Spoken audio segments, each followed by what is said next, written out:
Welcome to Unmuted Nation and welcome to Thursday, Juneteenth Eve. A lot of things are happening today, and if this is your first time tuning in to Unmuted Nation, we're here all week till from 9 p.m. to 10, and every day we are on Boss FM Talk at 1 p.m. Eastern Time. Download the Boss FM radio app from your app store. Go to bossfm.com. You can listen without even downloading the app, just typing in bossfm.com on your browser, Safari, Chrome, whatever you use. And we are on the channel Boss FM Talk at 1 p.m. Eastern every day. This is a week of special programming and so many different things. One thing that we will get to, and obviously both officers were charged in the shooting death of Rayshard Brooks. Both officers turned themselves in today in the city of Atlanta. So we'll talk about that a little later in the show. Plus, coming up, Trump has Trump made an ass of himself, and we'll talk about that. And the church, the religious community and the faith community has usually plays a significant part in the conversation surrounding race and civil rights in this country. But this time it seems that the faith community is either fumbling or pervasive in this racism. And so we'll talk about a couple of pastors, one that we mentioned earlier in the week, but we'll talk about some statements that were made by a number of pastors within the country and the rhetoric, not just in the faith community, but in the evangelical community, how people are talking about what's happening, and even going as far as to say that you cannot be a Christian and believe that Black Lives Matter. One of the most jarring articles that I think I've seen in forever. So without a delay, it is time for Karen Watch. The Karen of the day has been deemed, or her new name, the internet gave her the name Officer McMuffin. It's not really confirmed whether or not she is actually a police officer or not, but this made its way around the internet, and she is definitely the Karen of the day. I decided to come to the McDonald's at Love's on the Ford Avenue exit, and I waited in line to get my food. I had already done my mobile order so that, people don't pay for my stuff, because I just always like to pay for it myself. But I'm on my way home from work. When I pull up to the window, they hand me my receipt, so I go to the second window to get my food, and I'm waiting, and I'm waiting, and I'm waiting. And so the girl comes to the window and asks me what my order was. I repeat my order and my coffee order, and they ask me to pull up because my food's not ready. It's an English muffin meal with a hash brown and coffee. And I hadn't eaten since I've been up for a very long time, but I haven't eaten in a while, so I was kind of hungry. And I'm still waiting, and I'm still waiting, and they asked me to pull up. So I pull up forward, and a girl comes out with my coffee, and just the coffee, and she hands it to me, and I have my window down, and that's all she hands me is the coffee. So I told her, I said, don't bother with the food, because right now I'm too nervous to take it. It doesn't matter how many hours I've been up. It doesn't matter what I've done for anyone.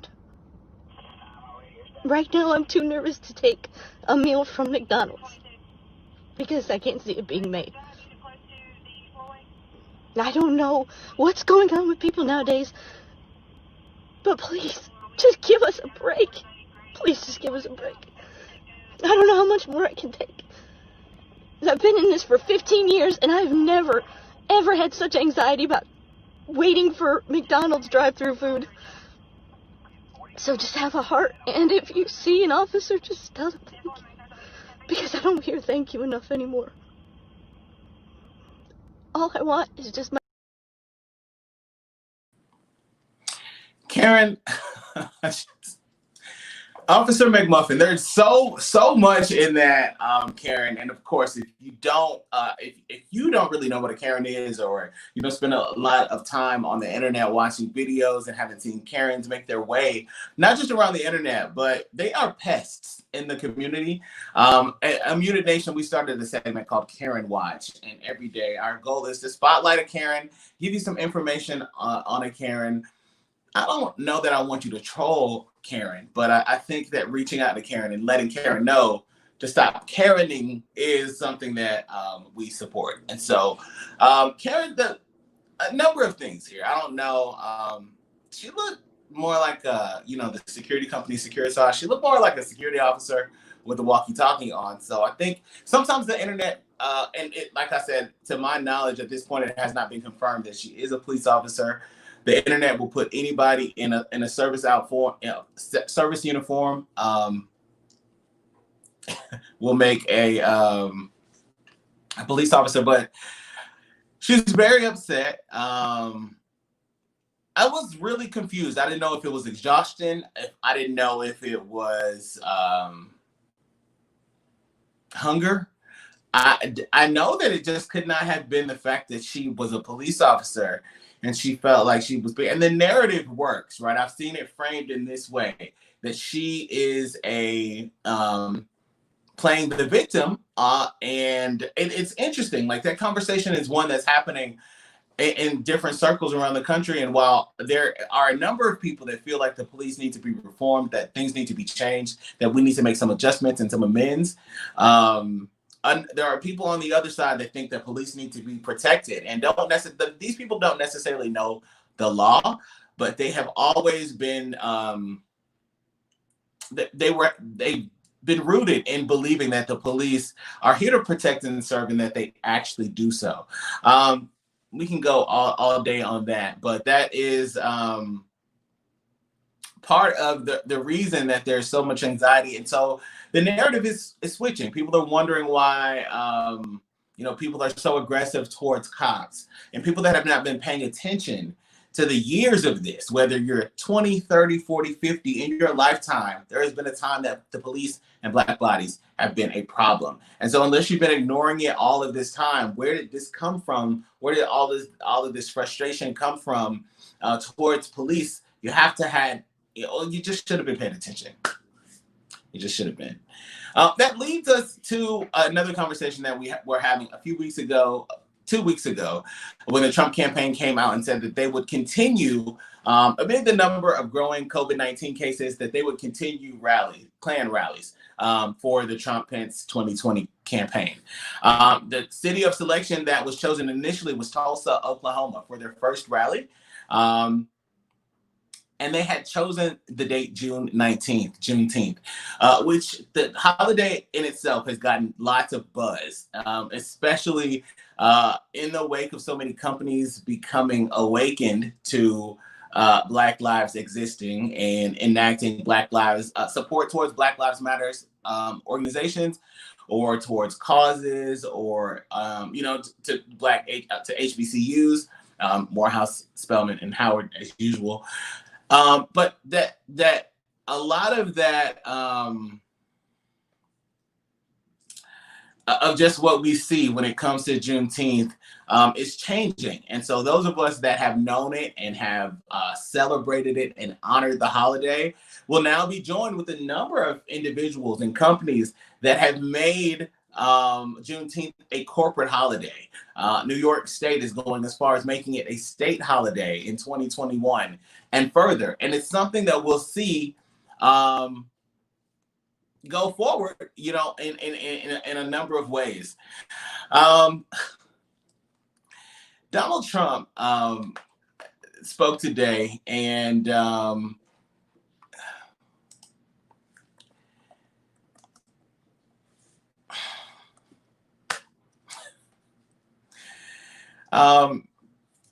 Donald Trump claims that he deserves credit for making Juneteenth famous.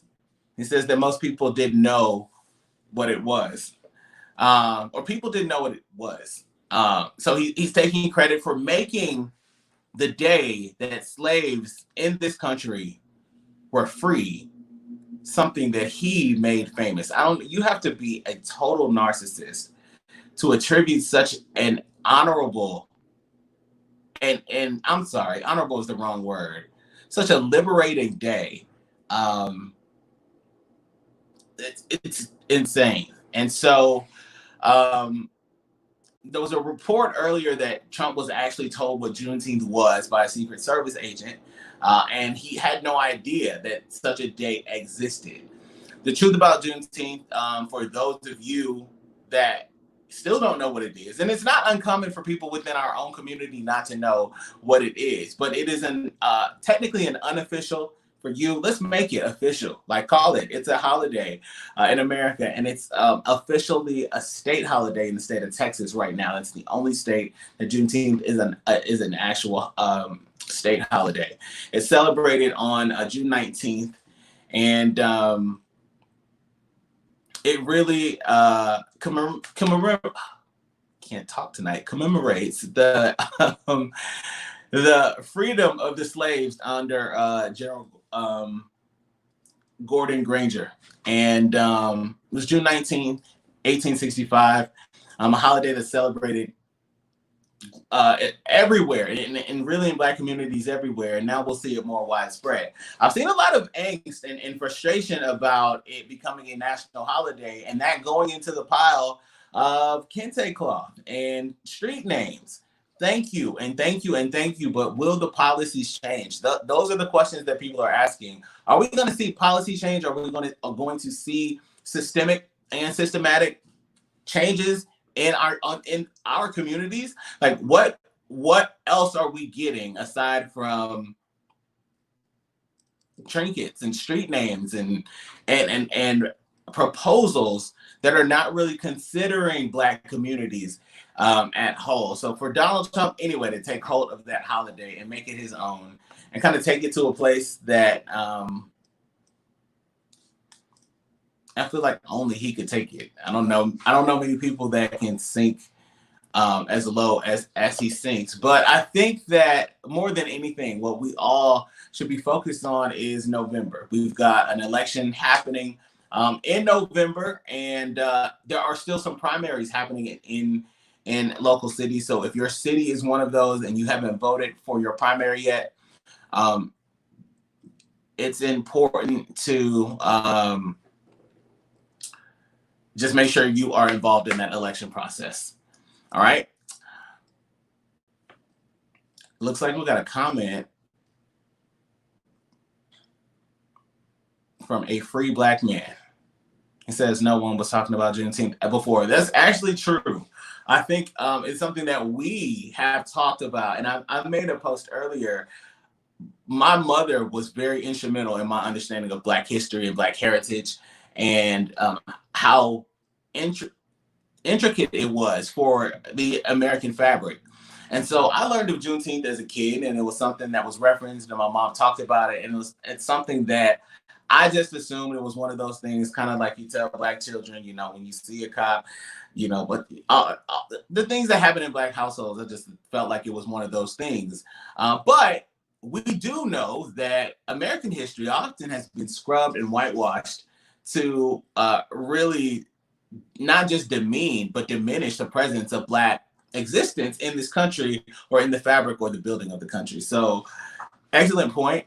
It's no one was talking about it now. Now everyone wants to make it a corporate holiday. But how long will it remain a corporate holiday? Like, how vested are we in this?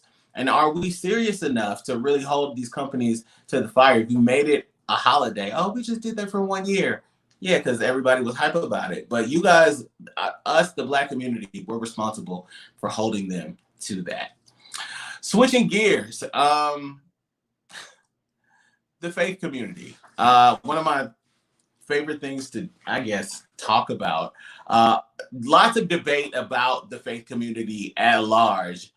Its responses, and I said this at the beginning of the show, the Black church specifically has been integral in movements, civil rights movements in this country since forever. And the presence of the Black church in this movement right now, aside from lip service, because all of y'all just learned Facebook Live, is it's little to none. There a lot of the criticism of the Black church is that it stood behind people that were disparaging the pain of these Black men and Black women that were being attacked in the streets. And so on the faith side, in the faith community, on the Black side, it's one thing. And then you white saviors, the gall. Kia Smith is back to talk with us about faith and how people interpret that. Kia, how are you? I am good. How are you? I'm well. How are you feeling? How's the weather? How is Atlanta? How is the climate for somebody? Every time I got somebody from Atlanta, I want to know, tell me about the climate. Like, what is... So I always tell people, like, I am still on my baby face level social distancing. So I only leave the house. Like, I even order groceries in. So I'm not even one of those people who's leaving the house to go to the grocery store. The last time I left the house was to turn in my absentee ballots into a drop box. So it's been cloudy here, a little overcast. I know there has been some talk around like police walking off the job and Atlanta is going to turn into the purge. I have not seen or heard of any of that from my friends, some who actually stayed in Zone 6. I know everyone was listening to the Zone 6 police radar last night. But I think Atlanta is doing as well as Atlanta can be doing with everything. And I feel hopeful for Atlanta in this moment. I actually listened to the city council meeting on what's today? Tuesday, I believe. And there were hours of people calling to defund the police. So I feel hopeful about the opportunity. It's just going to take us continuing doing the work and holding them accountable for what comes next. We can't give up and get tired now. Yeah, I think remaining just fervent and consistent in the delivery, I think is the most important part. I think that I like the fact that the city has come together, and my desire is that in this moment we can kind of get past some of the internal conflict that we have to push this agenda forward, because there's a collective agenda right now for us to begin a restoration of order, and for just things that we are due and owed, and I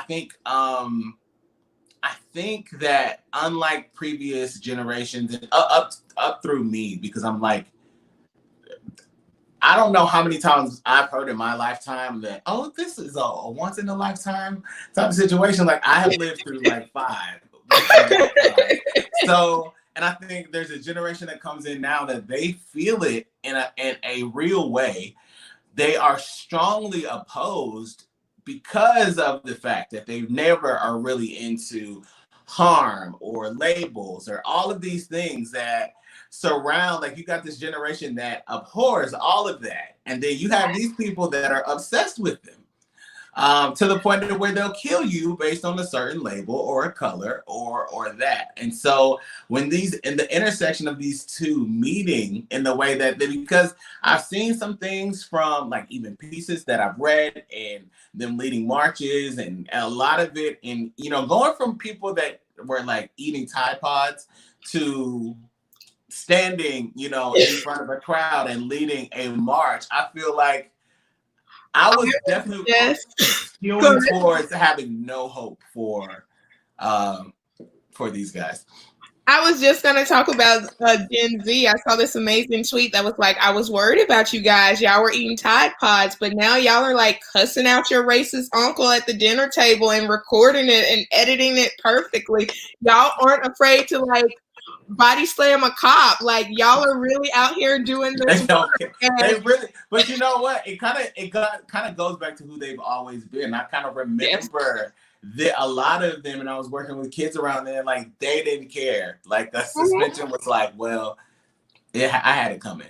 And it's just like, wow, y'all been like this for Yeah. on And something my new. kid is 20, and he has always been, I can get in trouble for this if that's what you choose to do, but this is my right, and this is what I'm going to fight for, and I'm not going to settle for anything less. That's where we are. So, question, pivoting from that, why are we accepting so much less from the faith community?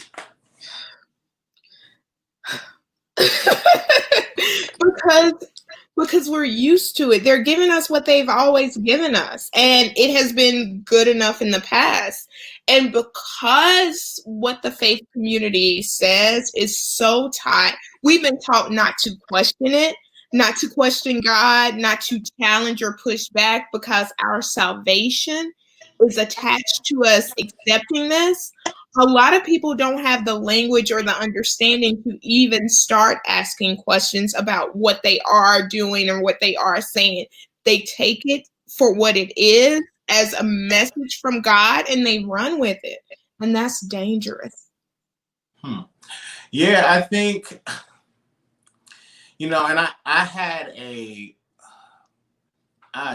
I try my best to just, keep things above board, but there are certain times that the real just has to be the real. I had a guest earlier this week. I had a pastor on earlier this week. And I'm interested, right? Because I know, like, there's so many. I come from the faith community. I'm a PK, and I've lived this life in this church for a long time, so I understand it. And I know that there are a number of people, like some pastors, like, thank God I can just sit in front of my computer, and do this on Sundays. Mm-hmm. You've got some people that are like, thank God I ain't got to go nowhere. You got some people that's like, I've been going to church for 50 years, and I'm not about to watch pastor and first lady sit there and read scriptures to each other. I'm not going to do that. So I'll see them when the church opens back up. You got these people all over the spectrum. Yeah.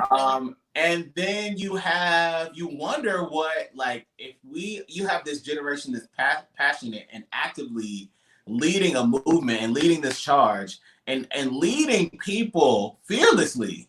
Mm-hmm. And you've got their parents, their aunties, their uncles in these places where messages from hold on just a little while longer to we need to focus on black crime, mm-hmm. or y'all have heard the narratives. You know what I'm talking about. We need to be focused on our communities. Why are we tearing up our own communities? And this is the message that you're hearing from faith leaders, people that say that they serve Jesus Christ, who was the ultimate servant, humanitarian, liberal, like literally somebody that gave everything for other people. And this institution that praises this man won't shout a worry about not burning your neighborhoods up and killing each other. So that's what we're hearing from the Black faith community. And I'm hearing, and I shared this earlier, but I think it's pertinent that I say it again. So my brother is my compass on like where people are generally. Okay. We're 2 years apart. He's 30. So he kind of lives like, not in my shadow, but he comes from a similar era, but he's somewhere between, whatever. He's there, but he's 30. So his compass is awakened to the way like technology obsessed, Instagram focused, acceptance from Instagram, news on Instagram, TV on Instagram. It's really like, oh yeah, I just be on the gram for everything. But certain things like voting is less important unless they know the person themselves. Like, it's like, okay, my homie running for something, I'm going to vote. But what about everything else? Like, it's not really there. Mm-hmm. But he calls me and he says, he said, can I ask you a question? Sure. He's like, would you still identify yourself as a Christian? So I was like, yeah, this is last Saturday when Wendy's was on fire. And I'm talking to him, watching it, and he's like, cause if so, how the hell could you identify with these white people that have been doing this to us for the last 400 years that called themselves Christian. He said it just like that. They've been doing it for 400 years, not just 400 years ago, for 400 years. He's like, how could you? And I was kind of silent. So there are two people who I have, two theologians, Black theologians, who I've seen write about this beautifully, and I lean into their work. And it's James Cone, who wrote The Cross and the Lynching Tree, that really makes a parallel between Jesus dying on the cross and Black people being lynched. And then there's Kelly Brown Douglas, who is an Episcopalian priest and a theologian today, who wrote, oh my goodness, I'm losing the name of her book. It's Standing Your Ground is in it. I'm gonna have to Google it real quick. But she writes it as a Black mother about Trayvon Martin, and there's a whole beautiful theology around Trayvon just trying to get home. But they both talk about like this white God and the role that like colonization played, and the Anglo-Saxon myth of excellence, and the role that it played in the foundation of Christianity. So what's really interesting here is you have these white colonizers who attach their culture to Christianity. And this is how they were able to say Native Americans were savages. And this is the work of converting and to get everyone to identify as Christian. It's not just about accepting Jesus. It's about changing your whole way of life to reflect white European culture.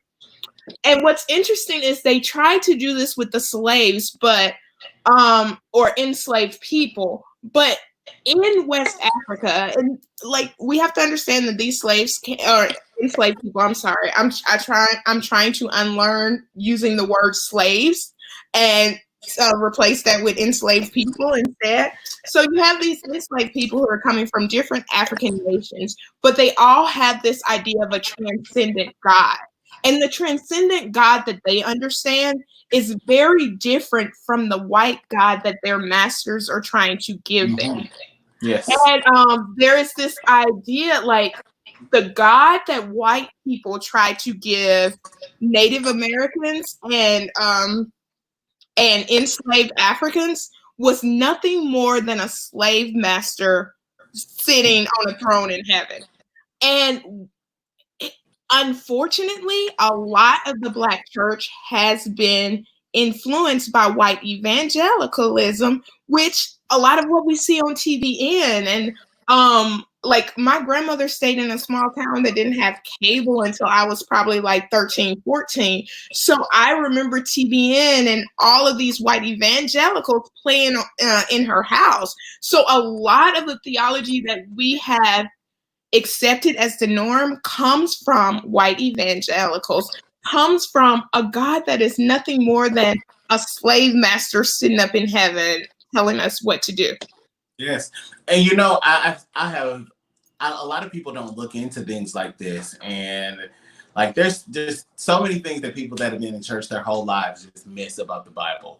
Or like I think even the misuse of referencing like, oh, that's in the Bible is such a misnomer, because there are a lot of things in the Bible and everything is not to be applied for your life. It's you know, whatever.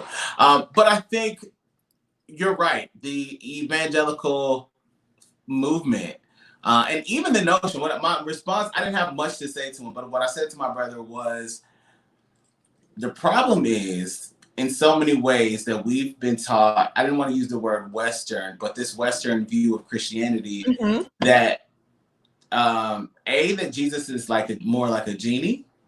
Yes. And B, that Jesus is an American. Yes. And so white people mostly, and then there are I grew up in a very evangelistic in out, so heavy gospel, heavy praise and worship, and I was like devastated by this guy that I grew up with.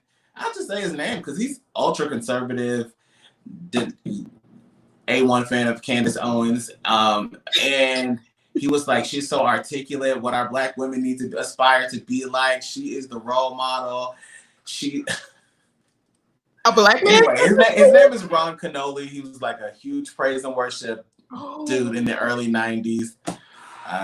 But it's you find it like people kind of ascribe to this Jesus that a white man designed. Like it doesn't even make any sense at all. And They so when you look literally at turn a Middle Eastern man white to represent their white Christianity. Like, and it's like when you look at even, and I tell people like when they ask me more so about Christianity, and I always just like they want to talk about how they've been hurt, scriptures that have been used against them, and how the Bible has been used against them, and how the church has been used against them. And I always just go back to, look, if you want to just lead back to the core, just read about this dude Jesus. Just read, like, just follow him.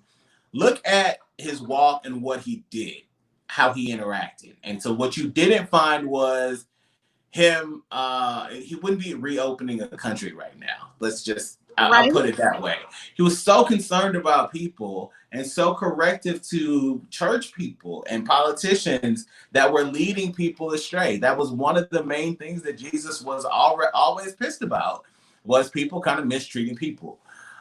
So for this white Christianity to be designed by these white people and then aligned with American, like not only is it American, but it's aligned with American conservatism. yes. And so for so long, they tell you you're a Republican, you gotta be white, you gotta be Christian, you need, and that's just that. And we have Christian values. We go to church on Sunday. All of these things that Jesus didn't do, they tout as the party of morality. But Jesus didn't go to church every Sunday. He, and these things, like, it's just the construct of religion, and that's not the conversation we're having. But I think that the way that it has enraptured so many people, and I've been talking about dismantling white supremacy and how for Black people, it's not them getting their white supremacy out of control, but it's us getting the white supremacy out of us. Yes. Because there are so many things that we do and believe, or narratives that we subconsciously have ascribed to, because white supremacy has been so prevalent, down to you looking at somebody and thinking that their hair looks nappy. That's ingrained in you to believe that there's something wrong with it and it's not appropriate. Mm-hmm. And you can shout me down all you want to and be like, well, I just don't like it. I just don't like it. It doesn't have anything to do with white supremacy. Your dislike and the disdain is rooted in that white supremacy. And so it goes from that to where we wanted, young Black boys to make sure they had a short haircut. If they were in clean cut, not long hair, no long beard, stand up straight, no sagging, all of these common respectability. And so that it all kind of plays together. And so what I found it interesting is in the climate that we've been in for maybe the last almost 10 years of just young Black men and women dying at the hands of the police constantly, over and over and over again. And mm-hmm. I really didn't get up today because in my Facebook memories, I was talking, it was the day after Dylan Roof shot up Mother Emanuel in South Carolina. After sitting there and eating with them and ministering with these people, he shoots 9 people in this Bible study, flees. Yes. The cops apprehend him and take him to Burger King. When we just saw a Black man get murdered at Wendy's for falling asleep in the driveway. Well, and I didn't want to even go here, because when I saw that, and I was like, I was begging America the same way 5 years ago today about the same thing. The next year, 2 days prior, I would have been begging about Philando Castile and how he was shot and the officer is free. Mm-hmm. We got way over here and talking about white supremacy and how it's prevalent in white evangelical circles, and how we find a lot of Black people finding like, oh, those black churches is too much, it's too extra, yeah, I gotta go over here. Something is different. It's the supremacy that you're attracted to. And you don't hear it that way because they give me Jesus in that, your prepackaged Jesus and whatever. You feel better about it. No one's knocking you choosing that experience. But in the time of unrest, your pastor has said nothing about Black lives, but pass the plate for the officers in your community. And this is where you are. And I bring up my Black brothers and sisters that are in these churches thinking that you are part of bridging the gap because you escaped Beulah Baptist and found you something named Jesus is the City or something like that. I don't know. But, you love the 20-minute worship and the 20-minute message and you get out of there, but your child is in there. You are bringing a daughter in there. Mm-hmm. And what they need is, and I'm not saying leave that church. I'm saying that you have to know where you are, because more often than not, and the first one I'm going to bring up, we talked about him earlier in the week. On Sunday, he released a message to not just his congregation, but to Black people. And you said you grew up in your grandma's house watching TBN. I can tell you this TBN lineup on Sunday from the time my mama turned it on and she would be cooking them greens or whatever. And it would literally go from, what's his name? Clarence McClendon to Rod Parsley to Joyce Meyer. And then you get like 5 or 6 before you get TD Jakes. Yes. And then switch over to some white men. And that's every Sunday. And so this guy, Rod Parsley, is huge in the televangelism circle. There's so many Black people that enjoy his style of preaching, and this is not him preaching, so you're not gonna get it. But it's jobs from every Baptist preacher, every Baptist Costa preacher I have ever seen. Rod Parsley preaches like that. He sweats and hunches, and he has all of the Black man movements, which is why people go there, because they feel safe. He had this to say to the Black community on Sunday. Let me shout it before you respond to me. It was founded by people just like you, flawed people. But those framers framed the liberties that every one of us enjoy today. If you hate America, please give me your alternative. Don't hate our founders. That's a lie. Don't discard their legacy. Well, they had slaves. Every one of them freed their slaves either during their life or upon their death. And we fought a civil war. Our nation has been washed in the blood. Alex. When I see that now, I have to laugh, because I'm like, when he got to the part that they had slaves, every single one of them freed their niggers. My God, today. And you felt comfortable saying that? And or on their deathbeds? So here's that was bitch assness. That's what freeing your slaves on your deathbed is. That y'all was some bitches. That is ridiculous. It's cowardly. It's evil.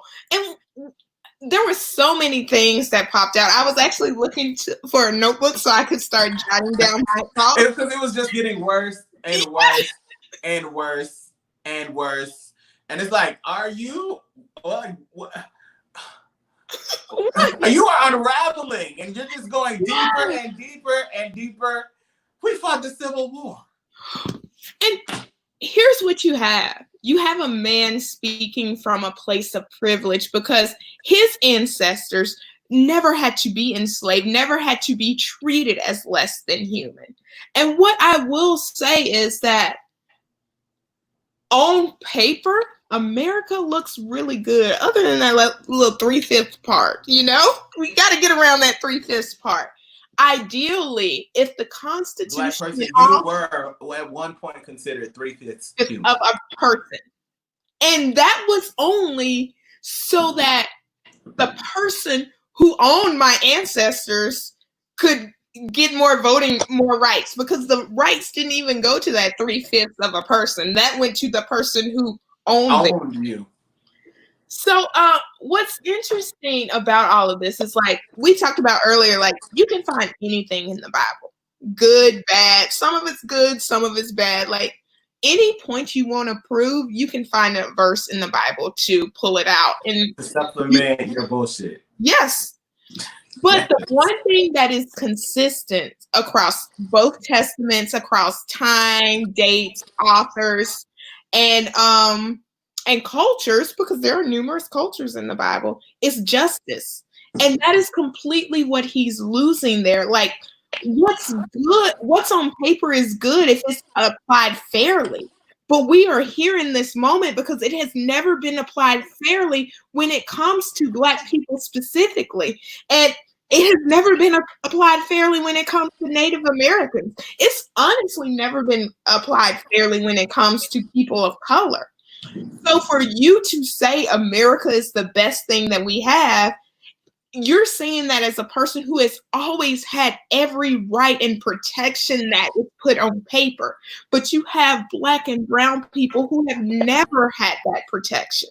It has never been applied equally to them because of systematic racism. And for you to have co-opted Black preaching style and to stand in that pulpit, a place where God is supposed to speak to the people, knowing you have the ear of Black congregants, to say that bullshit is sinful and evil. It's evil. It is evil, and it's self-serving, and it's so frustrating because I'm like, and I know I could only liken it to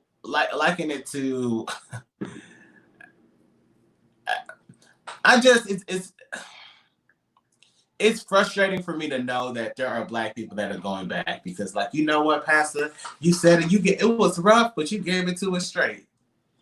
No, you just fed some bullshit, and what you did was, and I don't even think you did a good of spiritualizing, but you just told people to be comfortable with oppression because that's the best that they'll get.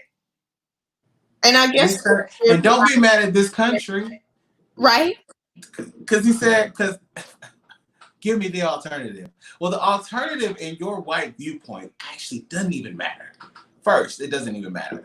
But second, where I'm going, I don't want you to follow. No. So if I knew an alternative, if I could get to the alternative, and I'm like there, and there's so much. So there's such a further question. I mean, I gotta go somewhere else, but there's so many more questions that I have there. Even an article coming out about Ghana telling us to come home.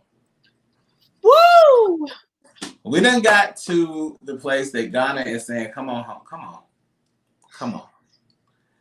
Ooh, you know what? It might be, and I am very much not, I feel like my ancestors came to this land, they built this land, they died on this land, they survived on this land, and I personally feel like it's kind of cowardly for me not to fight with them. But I am also at the point where I am very much okay with having a second home in Ghana because this shit. And here's the thing. I had that conversation seriously today because here's the thing. If y'all are gonna give me the citizenship, if I have to get up out of here, because what I do know, and I try not to go here a lot because I don't want them organizations after me, but I do know that when these terrorists are after these people, because America whitewashes America to the world, they only think Black people over here, the few of us over here, are like, this news that Black Lives Matter is huge in a lot of places because they believe that all the Black people in America are just celebrities or minstrels. And so that's why when you go over to these places, they want to point at you and take pictures of you because they've never seen you. Because in America,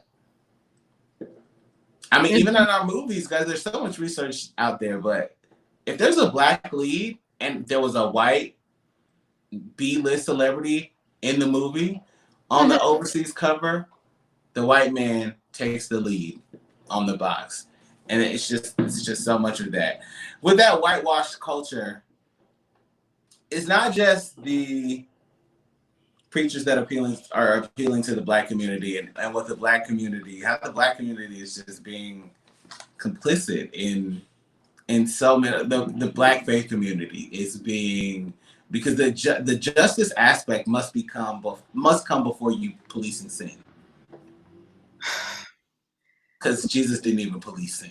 And I'm not gonna go there. That's not my objective. Is not to preach to you, but you're losing getting on Facebook trying to keep your people holy during the Rona, making sure ain't nobody but their wife at the house, on talking about that in your Facebook message, when you should be talking about the Black man and the pregnant Black woman that was found hanging from trees. The messaging that is being sent, the same messaging that was sent to some of your parents and some of your, like, if you were born in the 50s or the 60s and this was going on and your parents were going through this, it's not that far away. It's just not that far away. So I'm glad you said that, because I am actually writing about justice, and I have this book here, The Prophets by Abraham Joshua Heschel, who is a Jewish philosopher and theologian. And he writes so beautifully about justice. And he says, no one expects to receive a reward for the habit of breathing. Justice is as much a necessity as breathing is, a constant occupation. And his whole thing is, justice is what God requires. Justice in society is how God shows up in our society. Like, to harm other people is to offend God.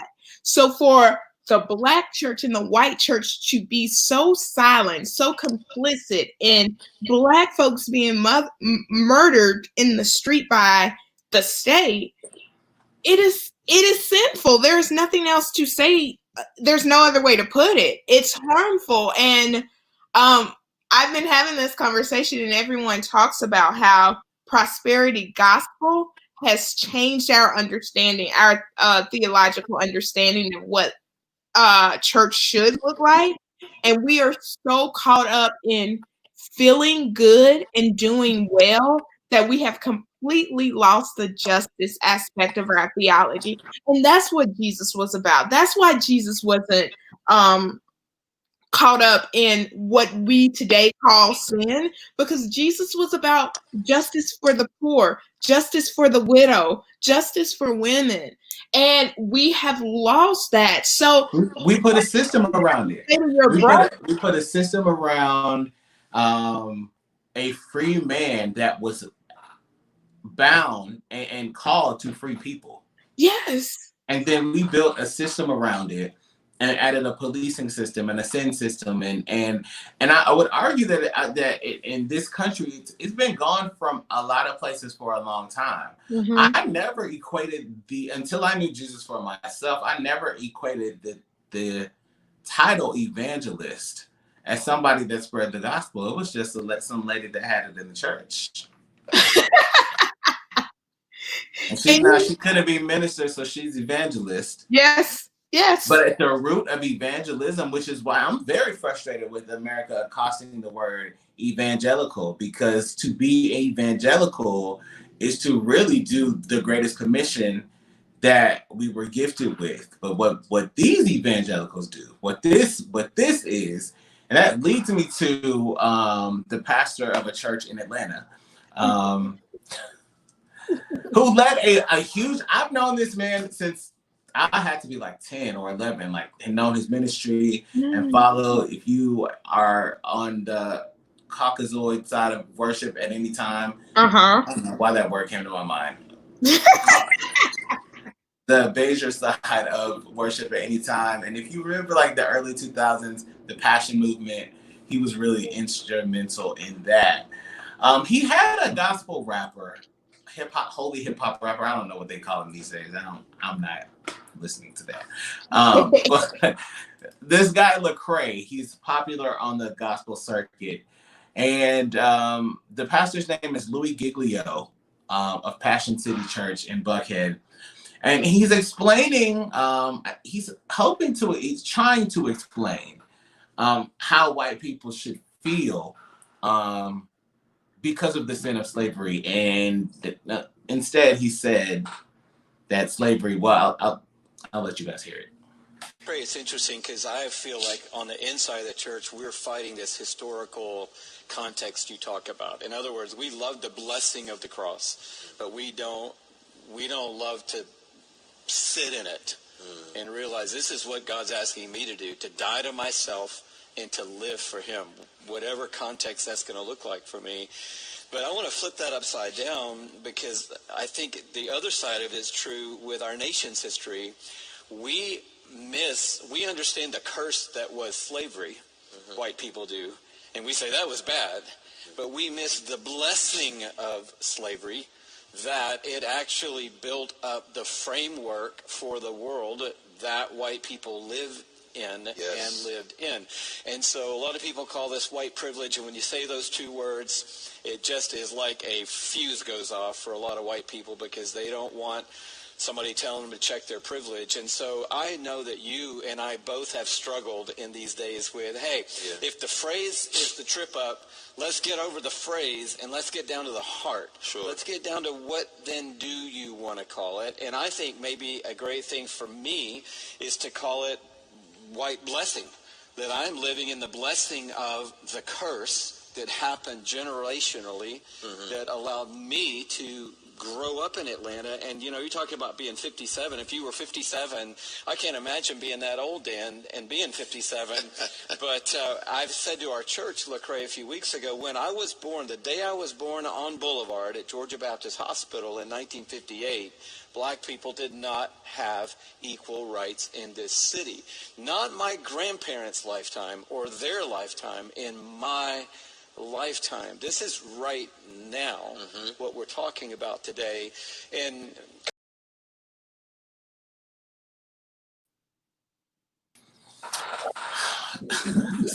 so again, I hear you talking about what was going on during your parents' lifetime, or during your lifetime. I hear that. My parents were born in 60. During the year they were born, the right to vote. Sidebar. Every time I hear a white person say Boulevard, especially that they was born off Boulevard, the last thing that I expect out of their mouth is some bullshit. And I just want to say that before we continue to talk about this man, because if you were not, I don't think I made it to that part before, but you was born on Boulevard and you acting like this. So, and here's the interesting thing. So before I saw this clip on social media, I talked to one of his members, hit me up in private message on Twitter or Instagram. So we've been following each other since, it's a white girl, we've been following each other since 2012, and she is really committed to like unlearning and doing the work. And she was like, and we've talked about, like, we connected off of religion, so I knew what church she went to and everything. And she said, my pastor is probably going to be in the news this week because he said some really bad stuff. So she kind of explained to me what he was trying to do and how it went wrong before I saw the video. And what he was trying to do, he understands that members his age, white members his age, are uncomfortable with the term white privilege. So yeah, but to that point, they're also uncomfortable with the term African American. So they're uncomfortable with the term Black. They're uncomfortable with the term slavery. They're uncomfortable with the term reparation. All of these words they're very uncomfortable with. And for African and Black, they gave us POC. It said, "Oh, you all go be them. We're gonna put you together so we don't have to acknowledge what we did to y'all." And so we'll just call you all the same thing. But I didn't even interrupt you there. But it's just like they're uncomfortable with a lot. These people are just uncomfortable. And that is the problem. Like, first of all, he tried to deal with their uncomfortable by giving them white blessing, which we are asking white people to renounce white privilege, to understand you have certain privileges that other people don't have. So you should be a part of the process of leveling the playing field so everyone's on the same level. You can't make that ask when you're talking about blessings spiritually, because we want to be blessed. So to adopt white blessings from white privileges, it fails to do the work that a white ally, someone who he wants to be, should be doing. Right. We can't, in racial justice, we cannot be concerned with white feelings. Yes, your feelings are hurt. Yes, you have to deal with some hard shit, but that is not the big problem here. The problem here is that Black people are being murdered in the street. Black people are being treated unjust. Our schools are underfunded. And another thing that Heschel says is that justice was not equal justice, but a bias in favor of the poor. Justice always leaned towards mercy for the widow and the orphans. Justice is always in favor of the most marginalized. That is the work he should be doing instead of trying to reframe white privilege into white blessing so that people feel more comfortable. You have to be uncomfortable. White people are going to have to be uncomfortable if we're going to get past this. My problem with it in this context and in that space, and from what I've seen from a lot of the white churches that I even have connections to, are from the South, more so in the Atlanta area.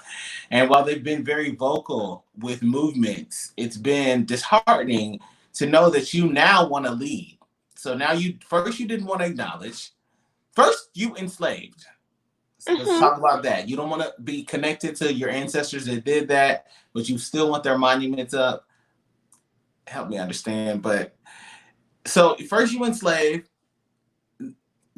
then you ignore, then you refuse to acknowledge. All while systematically building the system against us while you're ignoring it.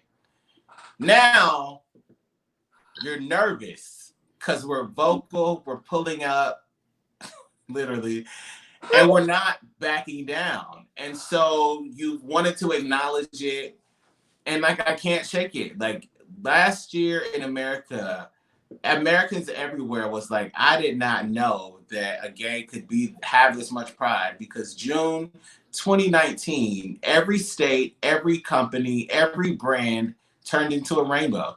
And everyone rallied behind this one cause. And it was like, I saw Confederate flag rainbows. Like, what the hell is going on?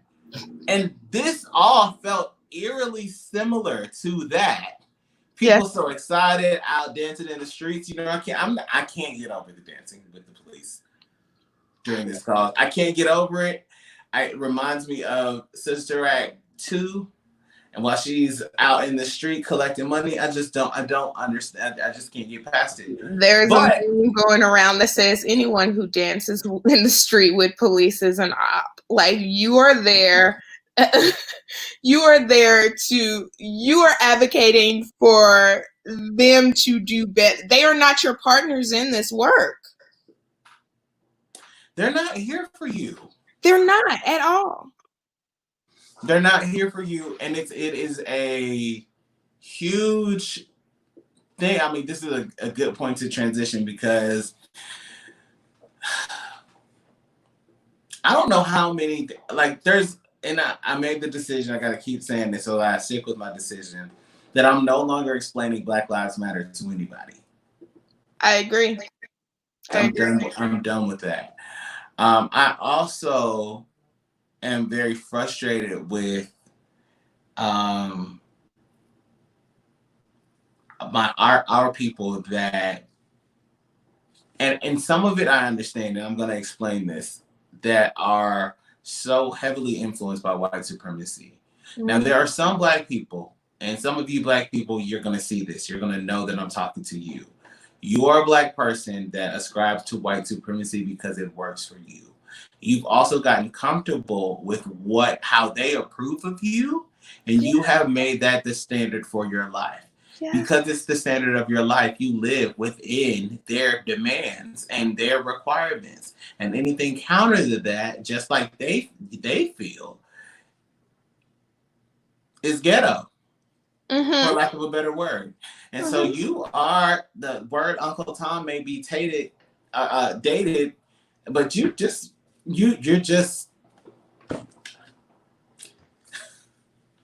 I don't have anything but expletives, so I'll just say you're just because it is, but we have people that are there, and I think I'm fine with that. I think when it comes down to people buying into this narrative that cops are actually more in more danger than we are, and they're like, "Oh my God, protect the blue." And here, even when it comes back to McMuffin, Sally McMuffin, crying about her biscuit and her tea, wanting a thank you. And I understand that you chose to work in the service industry.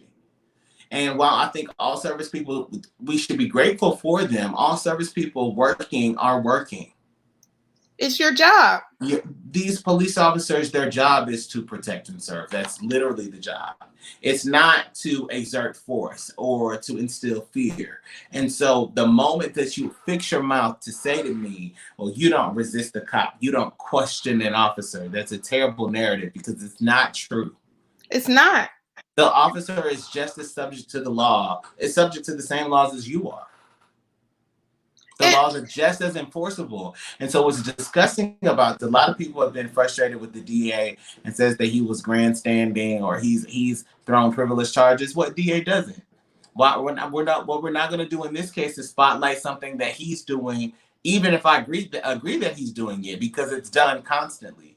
And he alluded to that today. He said, well, out in an urban city, DAs are always charged with trumping up the charges. Take what you will from him saying that out of his mouth. But my frustration, not only that, through that, is a lot of people just, despite the facts, and this is why I feel like white people some of y'all just are evil for real. Like, you're just evil people. Evil. Because instead of listening to the charges that were there, he violated multiple city statutes, from shooting the man in the back while shooting the man, firing his firearm, or exerting force towards the man, a city statute, with their back turned to them, violation. Mm-hmm. You arrested the man without reading him his Miranda rights. So to that point, he was never under arrest at all. And then you people are like, well, once he turned and fired the taser, you people down there. But you know what?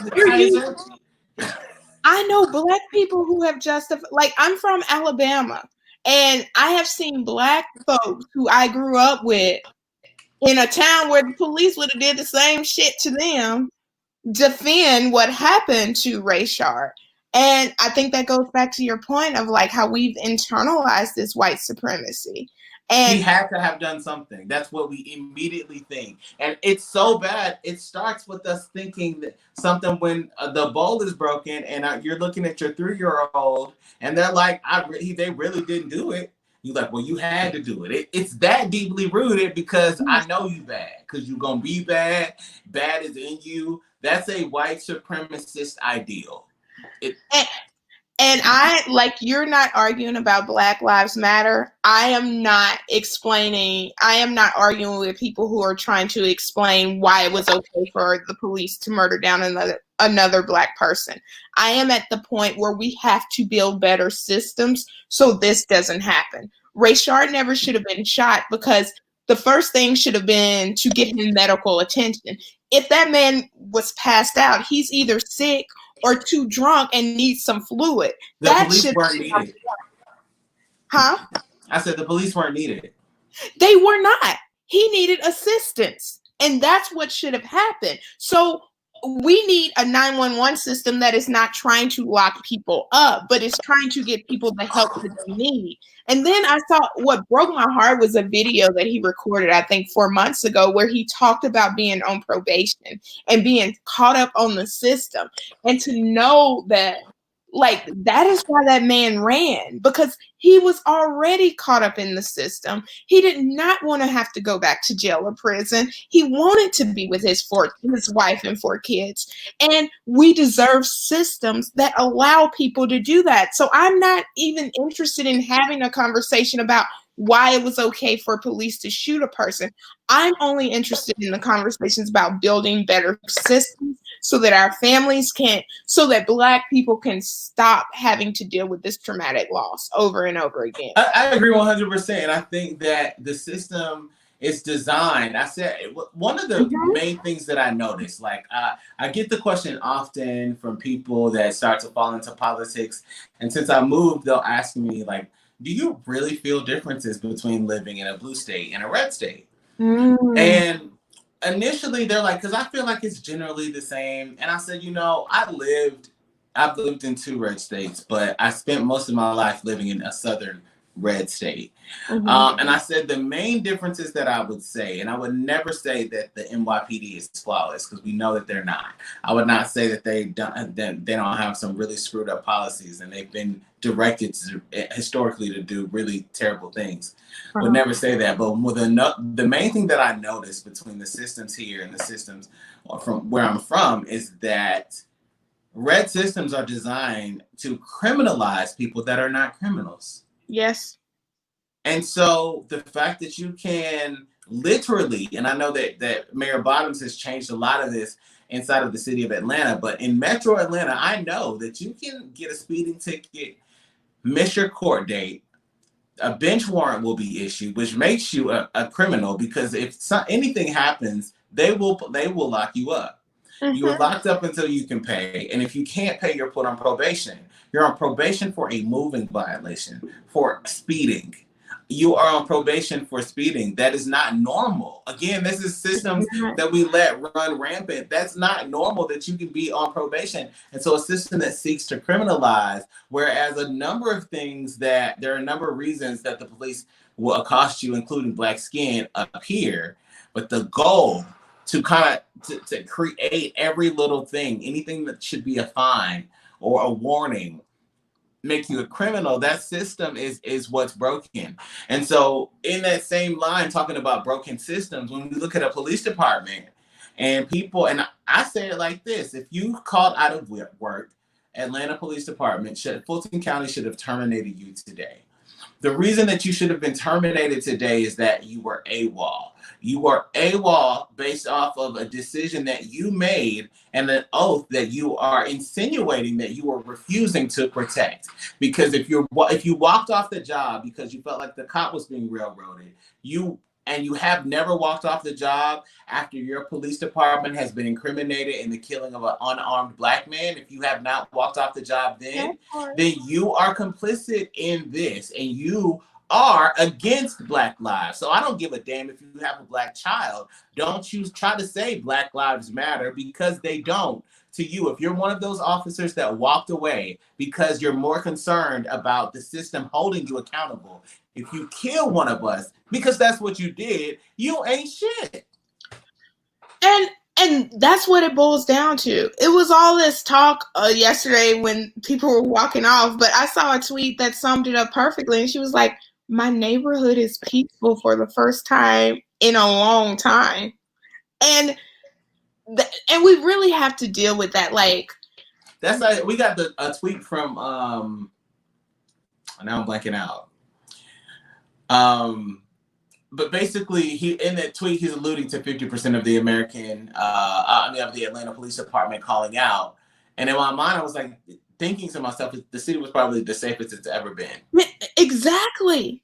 And anyone, if you are a police officer and you're not answering 911 calls because you're mad because an officer shot someone in the back and got charged, then stood on him, then kicked him, then stood on him, and also spent 2 minutes and 18 seconds looking for shell casings while the man was dying out on the floor. If you cared about the life, because if it was really about because I know that you were embarrassed. I would have been embarrassed because y'all made this man seem like he was so much drunker than he was. But you said you saw the footage earlier of how he spoke. And I was saying on the show earlier this week, to really understand what was happening in that situation, and we don't have the footage tonight, you have to speak Atlanta. And people that, if you've been to Atlanta, you know the Atlanta accent, you hear it. I'm gonna try my best not to turn it on, but if you had to speak Atlanta to understand what was happening between him and that cop, and as that cop tried to continue to badger him and incriminate him and try him, and he was like, well, don't you feel like with the first, and what got it for me, he said, you mind if you take a breathalyzer test? I said, I don't know what that is. That, to me, that's not ignorance. That's code. You will not, bruh. You will not. And I'm like, And I had one of my former coworkers, because I taught in one of my many previous lives, and she taught special education, and she was very clear, like, I'm not saying he has learning disabilities, but I can see one of my students who have learning disabilities being in this situation and just like not being able to follow the conversation. So like all of this has to be taken into account when police officers are interacting with these people. And let's be very clear, the man was in a drive-through sleep. He was not a danger to anyone in that moment, and getting him home should have been the priority if we were a system built on taking care of people and not criminalizing people. Right. You're absolutely right. I mean, there was absolutely no reason for him to ever have had a breathalyzer test administered. No. That should have never happened. No. And so again, for those police officers that say, well, I did the shooting was justified. You can't justify, first of all, one thing, and I saw a great meme today, should have brought that too. The cops do not have the right to determine your guilt. They don't. They don't. And if you are guilty, you don't deserve to be murdered.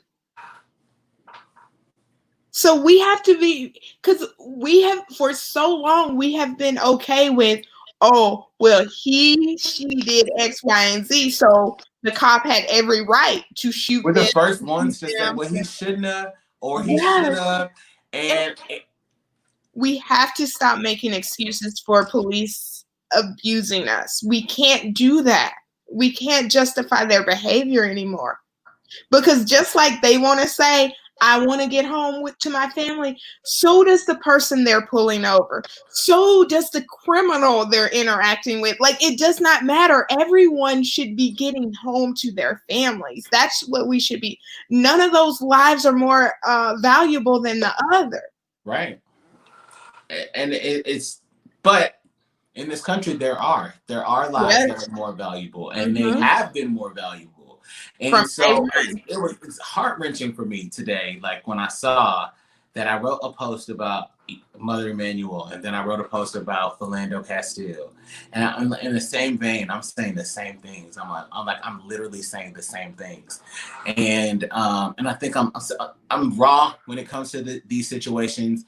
And I'm skeptical just because I know what I've seen. And I know the fight that I participate in, and I know what that opposition is like. Like, people that have never advocated for anything don't really know the pain and the sweat and the tears and the thought that goes into these processes, that these movements don't just happen.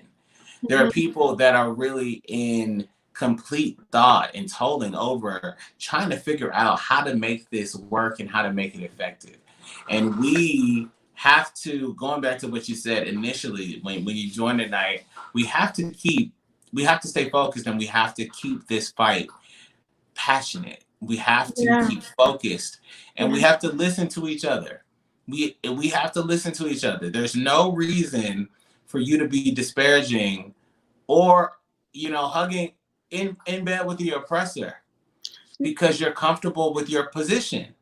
You're worth a better position, I promise you. It's just what we have settled for so long, and we got to keep talking about it. Especially Black folks with a little bit of class privilege. Like,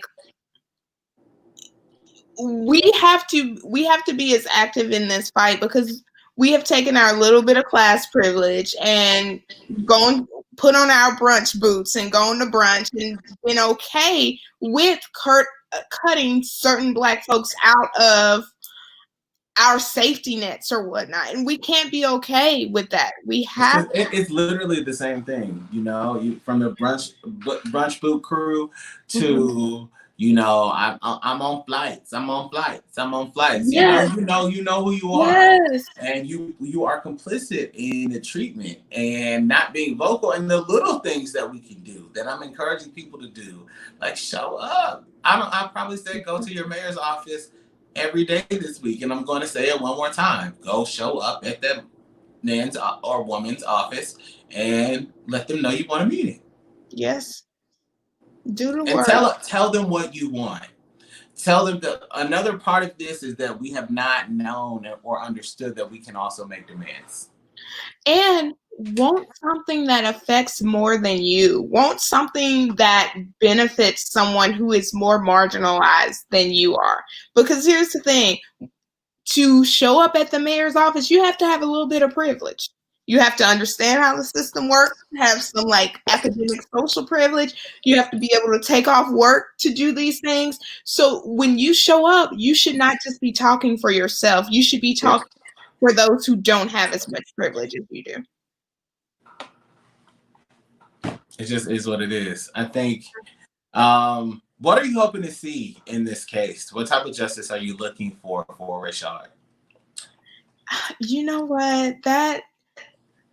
That makes me think of what his lawyer said on television, and I don't know if this clip has gone viral, but he was like, I've been doing this for however many years he's been lawyering, and he said, I don't even know what justice looks like anymore. And I think we've been here so many times, from Trayvon Martin to Mike Brown to, like, we've had arrests before. And I don't know what justice looks like. I think what I'm really hoping is that the mayor, whoever the chief of police is who comes in, and the city council are really listening to the people, and that they are invested in making the change so that this never happens again, so that we're never here, so that we never have to question whether a police officer will go to jail for killing a Black person again. I think eyes are on Atlanta, and they should be. I think that for what it stands for in so many ways, and as I have,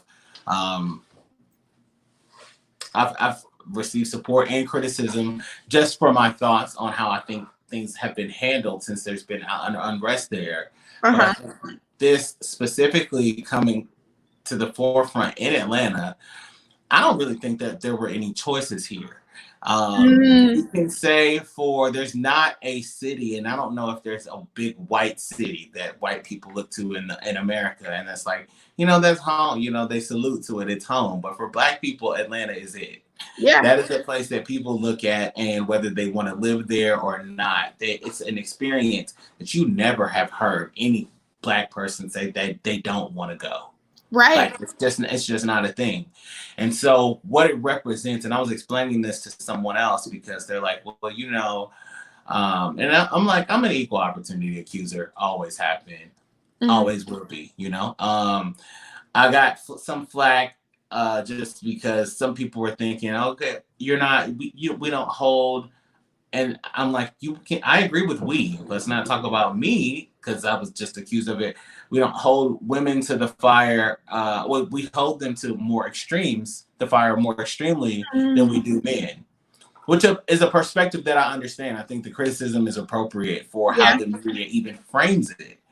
But when it's a city that you're from, and I identify, and I was telling this person that Keisha represents more than just the mayor of Atlanta. She represents a decorated legacy, and she's carrying a decorated legacy. Yes, that people that call it home are connected to the decisions and the people and what affects the people more. And I'm probably more sensitive to it because I've been in situations where I didn't care about the institution as much as I cared about the people. And I was there to kind of protect the people. And I think in the response, I was really hoping to see for an opportunity that Black people could see justice being demanded for them. And so what I saw in Paul Howard was which Atlanta always shines at this. Like I tell people, even if you don't want to live there, your kids should experience it, because it's a place that you see Black teachers, Black lawyers, Black dentists, Black mayors, Black politicians. You see Black everything. And when you see that, just like other kids of other races, they don't ever believe they can't do anything.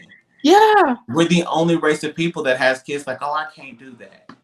You can do that. And Atlanta is a city like that. And so for kids, for people in general, to be able to see the DA demand justice, not fight for Rashad, because that those are two different things. We should be fighting for Rashad. Yes. This man in government, his role is not even to fight for Rashad, but to get the same justice that would have been got. Because if some white vigilante had shot some black vigilante, that didn't even sound right together. That's why I couldn't get it out. But had shot a white officer, first of all, he wouldn't be living to be charged. Not in Georgia. Not with all these lynchings going on in America right now. He would not be allowed to tell it. And even if Rayshard had been shot down in the street by his black neighbor, we wouldn't have to fight for justice. So, yeah, it's Atlanta. Atlanta is a special place.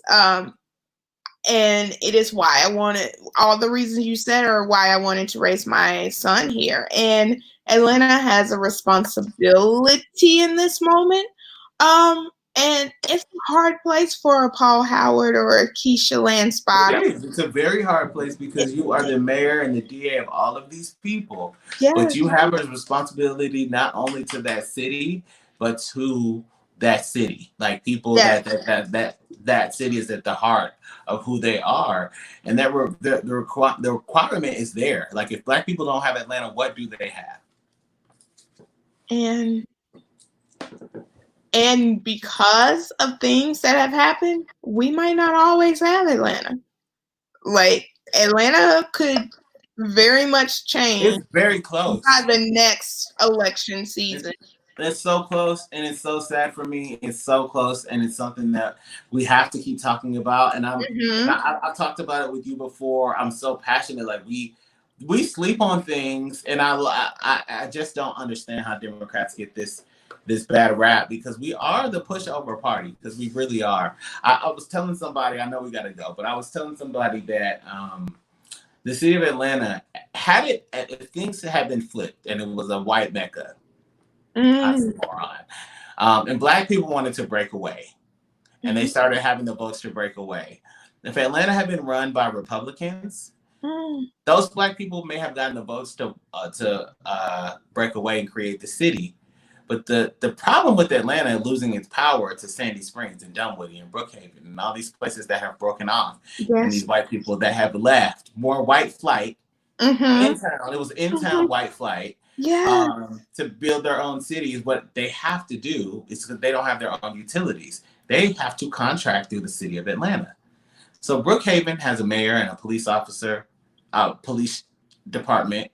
Sandy Springs, Dunwoody, they have these things, but they don't have the resources. So they are purchasing them from Atlanta. But watch this. My point that I was making, if Atlanta had been run by Republicans and it was flipped, black people were leaving like that. They may have had the votes to build the city. They would have never gotten the votes from the city council to approve the contract for that new city to get water. Now, you call it vindictiveness, I call it whiteness. And we don't play that game. We don't play like they play. But now that I put it to you like that, there's no way. Really interesting, because they tried to break off in South DeKalb not long ago. They tried to form a city in South DeKalb, and I cannot. And it ended up, I think it was like the pushback was there wasn't enough tax dollars or something to maintain a city. But it all goes back to what you said, like, because we've seen this happen for years and years, where these white areas of Atlanta break off and become their own city, because they still need Atlanta, but they did not want Atlanta making their decisions. What they really didn't want is a black mayor making their decisions. They didn't want black leadership on the city council, and so they were frustrated that there were Karens then, guys, that were frustrated at the time that. Our voices are not being heard. The city is too black for us, and so they're coming to take it back. And we have to get active in that city specifically. Activism is key. And it's not just voting; it's more than voting. It's being aware of what these conversations. They just voted on the 2021 budget, or they had a meeting about the 2021 budget on Wednesday. Today's Thursday, Wednesday. So, like, these are the things that we have to be aware of, because that's where all the people were asking to defund the police. So it's knowing what's happening in your community and where the decisions are being made so you can influence those decisions when it's not November and you're voting for mayor or president or Senate. Yeah, it's crazy. It's crazy. Kia, you know, I could always talk to you forever. I know, we could talk forever. I know. Listen, I don't know what to do about the faith community, but when there are issues, you're always a brain that I want to pick. Look, so we met each other when I was really, really churchy, and all I can tell people is, like, find God for yourself and don't rely on these church houses to get you there, because they will lead you astray if you let them. Listen, we met at a time. I think we're gonna leave it. We will leave it there. Kia, thank you so much for coming through. How do people keep up with you? I am at Kia Speaks everywhere. My website is Kia Speaks also. You can find me on Twitter, Instagram, and Facebook at Kia Speaks. Hey. All right, Kia. Kia will be back. She's always one of my favorite parts of the cabinet. And so, Kia, thank you so much for being here tonight. And thank you for tuning into Unmuted Nation on this Juneteenth Eve. I'm going to beat it like a dead horse. That's going to do it for us. Juneteenth is tomorrow, and we'll have something special for you. Until then, today is greater. Believe it, speak it, and live it. Have a good night. We'll see you tomorrow.